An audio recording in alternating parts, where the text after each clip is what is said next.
Everyone, मैं मोनिका पुनिया स्वागत करती हूँ आप सभी का डिलीजेंट एसएससी यूट्यूब चैनल के ऊपर। आज की हमारी वीडियो यूपी पुलिस कांस्टेबल से रिलेटेड है। आपको कौन इस फॉर्म को भर सकता है, कौन से डॉक्यूमेंट्स चाहिए, कैसे आपको तैयारी करनी है, कैसे जो आपका एग्जाम का है वो प्रोसेस होगा, कौन से सब्जेक्ट से कितने क्वेश्चंस आपसे पूछे जाएंगे, क्या एज लिमिट होनी चाहिए, क्या अदर स्टेट के लोग जो है इस फॉर्म को भर सकते हैं। हर एक क्वेश्चन का जो आंसर है आज आपको इस वीडियो के अंदर मिलने वाला है। जिन लोगों को नहीं पता था कि यूपी पुलिस की कोई वैकेंसी आई हुई है या वो भर सकते हैं, कुछ ऐसे भी होंगे जिनको इस वीडियो के थ्रू पता लग जाएगा, तो आप लोग भी इस फॉर्म को भर पाओगे। तो एक एक चीज मैं आज इस वीडियो के अंदर बताऊंगी। जो यूपी वाले हैं उन लोगों को थोड़ा सा नाराजगी होगी कि वीडियो लेट है, रियली सॉरी। थोड़ा सा अभी थाने में आ गए हैं तो जॉब वैसी नहीं रही है कि हम अपने अकॉर्डिंगली सारी चीजें कर सकते हैं। क्रिसमस का अरेंजमेंट वगैरह था तो बिजी थे उसमें। आज जैसे ही मैं फ्री हुई हूँ सबसे पहले मैंने यही वीडियो आप लोगों के लिए शूट की है। तो एक एक चीज के ऊपर बात करेंगे। अगर आप यूपी पुलिस कांस्टेबल की तैयारी करना चाहते हो या आप चाहते हो कि आपके पास में कोई वर्दी वाली नौकरी होनी चाहिए, तो आप ये वीडियो एंड तक जरूर देखना। आपको एक एक चीज की क्लैरिटी मिल जाएगी। इसके अंदर मैं ये भी बताऊंगी आप लोगों को कि मेरा क्या कंट्रीब्यूशन होने वाला है आपकी जो प्रिपरेशन है उसके अंदर। तो जो भी लोग ऐसे हैं जो वर्दी का सपना देखते हैं, वो चाहे यूपी से है या यूपी के आसपास से हैं, सारे लोगों को मैं कहूंगी कि आप इस फॉर्म को अप्लाई करना और अपना जो सपना है वो पूरा होते हुए देखोगे। क्योंकि 60,000 वैकेंसी है, कोई छोटी वैकेंसी नहीं है। हाँ, मैं मानती हूँ यूपी ऑलरेडी इतना एक बड़ा स्टेट है जहाँ पे ऑलरेडी इतने सारे एस्पिरेंट्स हैं, बट 60,000 लोगों को एक नौकरी मिलेगी तो उसकी भी बहुत ज़्यादा खुशी है मेरे को भी कि हाँ, इतने सारे लोगों को एक अच्छी नौकरी मिल जाएगी। तो सबसे पहले हम बात करते हैं कि कब से इस फॉर्म को आप अप्लाई कर सकते हो। 27 दिसंबर से, आप कल से इसका फॉर्म जो है वो स्टार्ट हो जाएगा। सिर्फ 20 दिन के लिए इसका फॉर्म रहेगा। 16 जनवरी आपकी लास्ट डेट ऑफ अप्लाइंग होगी। 16 जनवरी के बाद आप फॉर्म नहीं भर पाओगे अभी के अकॉर्डिंग। और कोई ये भी मान के आप नहीं चल सकते हो कि आपकी जो डेट है वो एक्सटेंड हो ही जाएगी। तो अगर वो डेट एक्सटेंड नहीं होती है तो आप कहीं ना कहीं, अगर आपने फॉर्म नहीं भरा तो आपको दिक्कत हो सकती है। इसलिए जो आपको फॉर्म भरना है वो मैं आपको बोलूँगी कि 1 जनवरी के आसपास, उससे पहले पहले आप फॉर्म भर लेना। क्योंकि अगर बाद में साइट के ऊपर बर्डन भी आ जाता है, क्रैश भी हो जाती है, कुछ भी हो जाता है, तो आपने पहले अगर फॉर्म भर रखा होगा तो आप सेफ जोन में रहोगे, अपनी टेंशन फ्री रहोगे। अभी आप लोगों के लिए एक बहुत बड़ी खुशखबरी भी है मेरे साथ में। पहले मैं वो अनाउंस कर देती हूँ, बाकी चीज़ें मैं आपको बाद में एक एक करके एक्सप्लेन करूँगी। वो खुशखबरी ये है कि जो भी किसी भी गवर्नमेंट एग्जाम की तैयारी कर रहा है उन लोगों के लिए फिलहाल टेक्स्ट बुक के ऊपर सेल चल रही है। और सेल क्या होती है, यूजुअली जो इनका प्राइस होता है वो 450 रुपये रहता है। 449 आपको ऑलमोस्ट मिलता है। आप लोग मेरे से पूछते रहते हो रोज कि मैडम कब कम होगा, कम होगा, दीदी कम होगा। तो अभी बहुत कम हो रखा है। 314 रुपए के अंदर आप लोगों को जो अपना पास है, टेक्स्ट बुक का पास प्रो वाला वर्जन जो है वो मिल जाएगा। उसके अंदर क्या होगा, आप यूपी पुलिस की भी तैयारी कर सकते हो उससे, और आप उसके साथ में जीडी की भी कर सकते हो, सीजीएल, सीपीओ, जितने भी गवर्नमेंट जॉब के एग्जाम्स है, हर एक एग्जाम की आप तैयारी इस टेस्ट पास के साथ में कर सकते हो।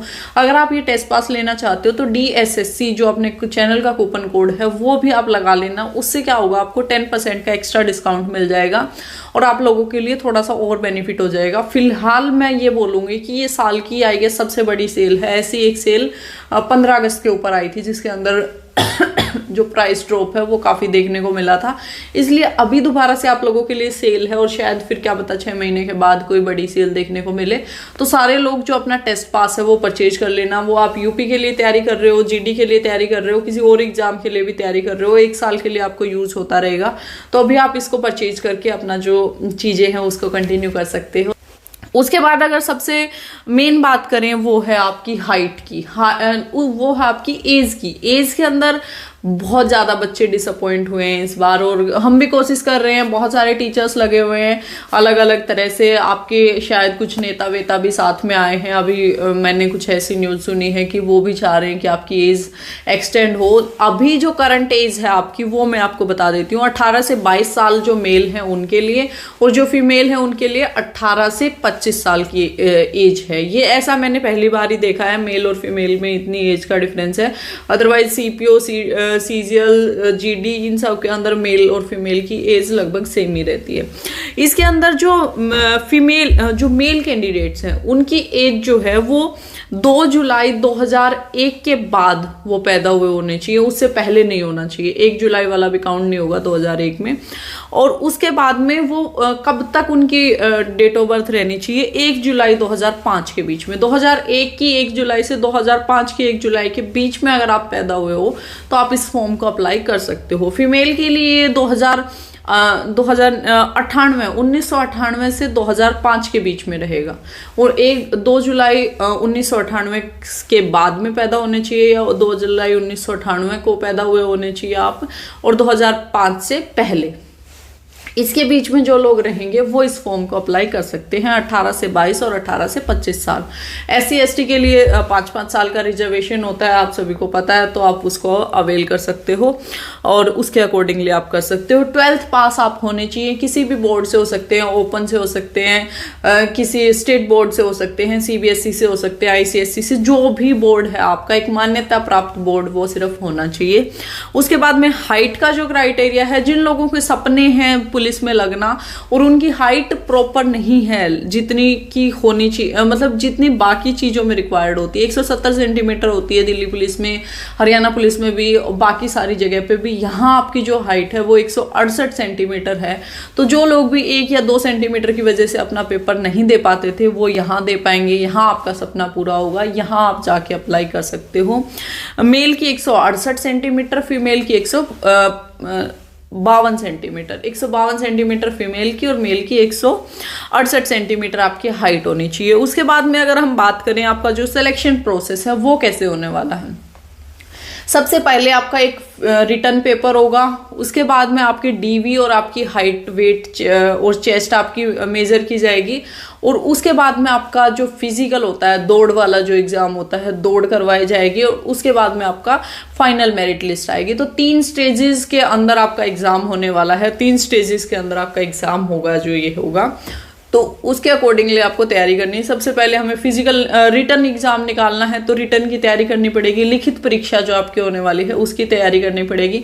उसके अंदर क्या क्या पूछा जाता है, उसके अंदर 4 सब्जेक्ट आप लोगों से पूछे जाते हैं। 4 सब्जेक्ट्स कौन कौन से होते हैं आपके, GS होती है आपकी, सामान्य ज्ञान जिसको हम बोलते हैं, रीजनिंग होती है आपकी, बौद्धिक जो तार्किक क्षमता या कुछ ऐसे करके वर्ड होता है, थोड़ा सा मेरे दिमाग से वो हो रहा है, और आपका मैथ्स होता है, गणित, और उसके साथ साथ में आपकी हिंदी पूछी जाती है। ये 4 सब्जेक्ट आपसे मेजरली पूछे जाते हैं। 4 सब्जेक्ट से जो नंबर ऑफ क्वेश्चंस होते हैं वो GS से आपके लगभग 38 क्वेश्चन पूछे जाते हैं। मैथ और रीजनिंग के दोनों के मिला के लगभग आपके जो क्वेश्चन पूछे जाते हैं वो 76 पूछे जाते हैं। इसमें से जो मैथ्स प्रॉपर अर्थमेटिक वाला जो संख्यात्मक जो मैथ होता है उसके 20 क्वेश्चन के अराउंड होते हैं, और बाकी जो इमेजेस वगैरह वाला या जो उसके अंदर काउंट हो जाता है रीजनिंग के अंदर, उसके 56 के अराउंड क्वेश्चन आपसे पूछे जाते हैं, और हिंदी के 37 क्वेश्चन आप लोगों से पूछे जाते हैं।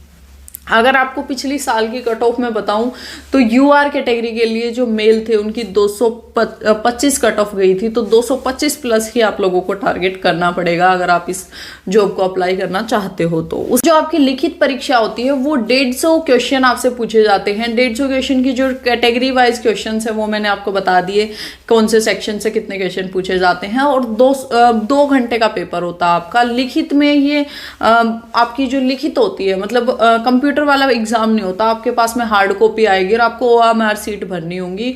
जो रिटर्न एग्जाम होता है वैसा होता है, वैसे मल्टीपल क्वेश्चन टाइप ही होता है, गोले भरने वाला एग्जाम होता है, लिखना नहीं होता है। बस ये होता है कि कंप्यूटर बेस्ड नहीं होता, आपको पेन पेपर मिलता है, उसके ऊपर आपको ये सोल्व करना होता है। जो भी लोग अपनी तैयारी करना चाह रहे हैं, कि जो चाहते हैं कि हम कम टाइम के अंदर अच्छे से तैयारी करें, उन लोगों को मैं बोलूंगी ज्यादा से ज्यादा प्रैक्टिस सेट्स आप लोग प्रैक्टिस करो। और प्रैक्टिस सेट प्रैक्टिस करने के लिए, ऑनलाइन प्रैक्टिस करने के लिए मैंने आपको ऑलरेडी बता दिया है कि आप कैसे कर सकते हो ऑनलाइन की प्रैक्टिस। जो ऑफलाइन है, क्योंकि आपका पेपर ऑफलाइन है, तो मैं आपको बोलूंगी एक OMR सीट 150 क्वेश्चन की या 200 क्वेश्चन की आपको ऑनलाइन भी मिल जाएगी, या मैं आपकी एक PDF डाउनलोड करके जो टेलीग्राम चैनल है अपना उसके ऊपर डाल दूंगी, आप वहां से डाउनलोड कर लेना और बुक ले लेना एक जिसके अंदर प्रैक्टिस सेट्स हो। किरण की बुक आती है प्रैक्टिस सेट्स की, जो लेटेस्ट पैटर्न है उसके बेस्ड की इन्होंने बुक बना रखी है। ये मैं स्क्रीन के ऊपर फोटो ऐड कर कर दिया है इनका, और डिस्क्रिप्शन बॉक्स में मैं लिंक डाल दूंगी, जिससे क्या होगा कि आप उस लिंक के ऊपर जाके सीधा इस बुक को परचेज कर सकते हो।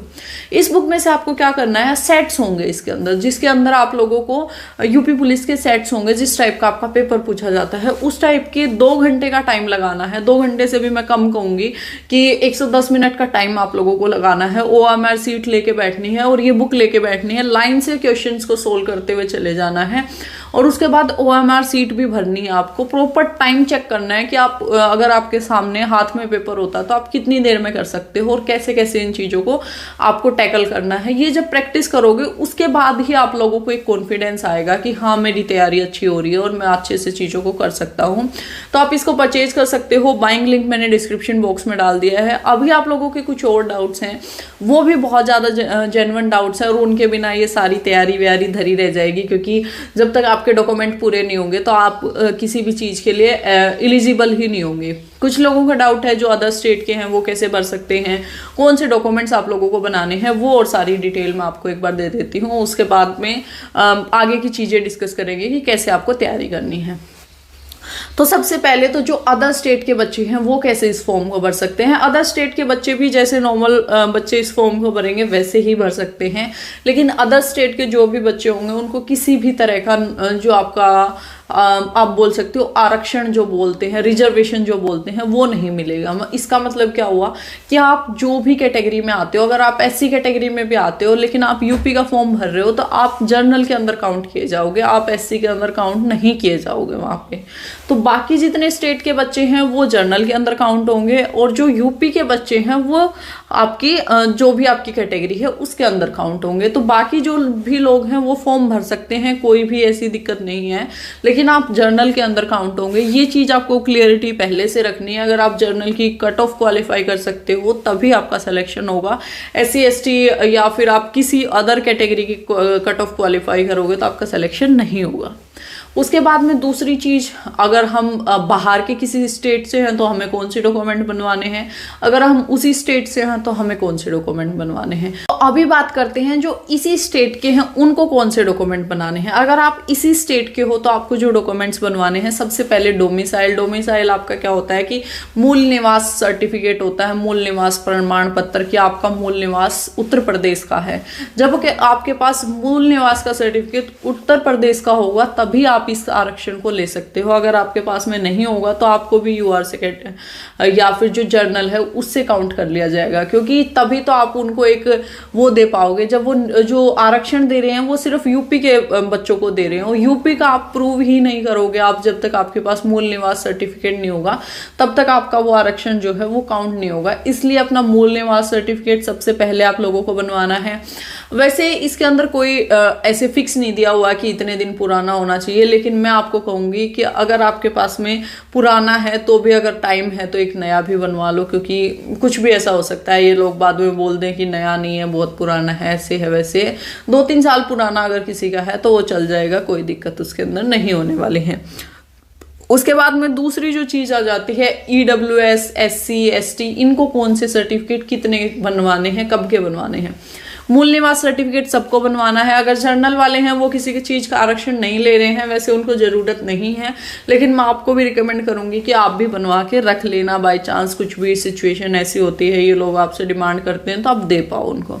उसके बाद EWS और OBC दोनों लोगों को जो सर्टिफिकेट बनवाना है वो 23 और 24 फाइनेंशियल ईयर 23-24 के लिए जो एप्लीकेबल है वो सर्टिफिकेट चाहिए। OBC वाले खास करके ध्यान देना, आप लोग हमेशा जो भी एग्जाम होते हैं उसमें सेंटर का आपसे मांगा जाता है। और दूसरी चीज आपके साथ क्या होती है, सेंटर के साथ में आपका 3 साल पुराना चल सकता है, लेकिन यहाँ पे क्या है, स्टेट का बना हुआ होना चाहिए, उत्तर प्रदेश सरकार का आप लोगों का बना हुआ होना चाहिए, और इसी फाइनेंशियल ईयर का बना होना चाहिए। 1 अप्रैल 2023 के बाद का बना हुआ होना चाहिए, उससे पहले का बना हुआ नहीं चलेगा। और 16 जनवरी 2024 से पहले आप लोगों को बनवा लेना है। तो आज आपके जो है तहसील वगैरह खुली हुई है, आज बनवा लो वरना कल बनवा लो, जाके सबसे पहले यही काम करो। EWS और OBC दोनों के सर्टिफिकेट 2023 के चाहिए आपको, 2023-24 के चाहिए।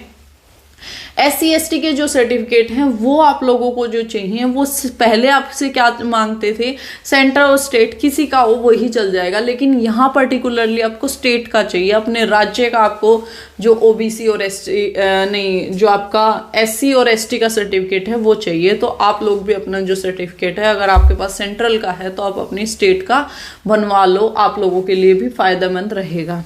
उसके बाद में जो दूसरी चीज आती है, अदर स्टेट के जो बच्चे हैं उनको क्या डॉक्यूमेंट बनवाने, जो इस स्टेट के हैं उनको ये डॉक्यूमेंट्स बनवाने हैं, जो इस स्टेट के नहीं हैं उन लोगों को कुछ भी डॉक्यूमेंट बनवाने की ज़रूरत नहीं है। ना उनको OBC का सर्टिफिकेट देखा जाएगा, ना SC ST कुछ भी नहीं देखा जाएगा, ना डोमिसाइल देखा जाएगा। उनके पास में सिर्फ अपना एक ID कार्ड होना चाहिए, अपने फोटोज़ होने चाहिए उसके पास में 10th और 12th दोनों की मार्कशीट होनी चाहिए। अगर आपके पास में ये चीज़ें अवेलेबल है और आप जर्नल की कैटेगरी की दौड़ और उसकी जो वो है आपकी एग्ज़ाम की कट ऑफ है वो क्वालिफाई करते हो, तो आप यूपी के अंदर जाके अपनी एज ए सिपाही जो अपनी नौकरी है वो कर सकते हो और अपनी जो सेवा है वो यूपी सरकार को दे सकते हो।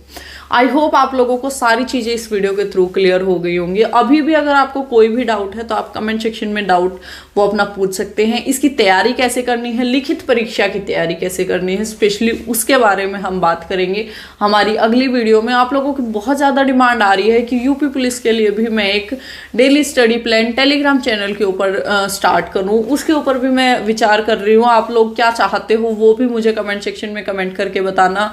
अगर आप चाहते हो, आप लोगों की डिमांड होगी, तो मैं कोशिश करूंगी कि इतने बिजी स्केड्यूल में से थोड़ा सा और टाइम निकाल के आप लोगों के लिए मैं वो भी स्टार्ट करूं। जो भी आपकी डिमांड्स है, जो भी आप चाहते हो वो कमेंट सेक्शन में बता देना। वीडियो जैसी लगी हो वो भी कमेंट सेक्शन में बता देना।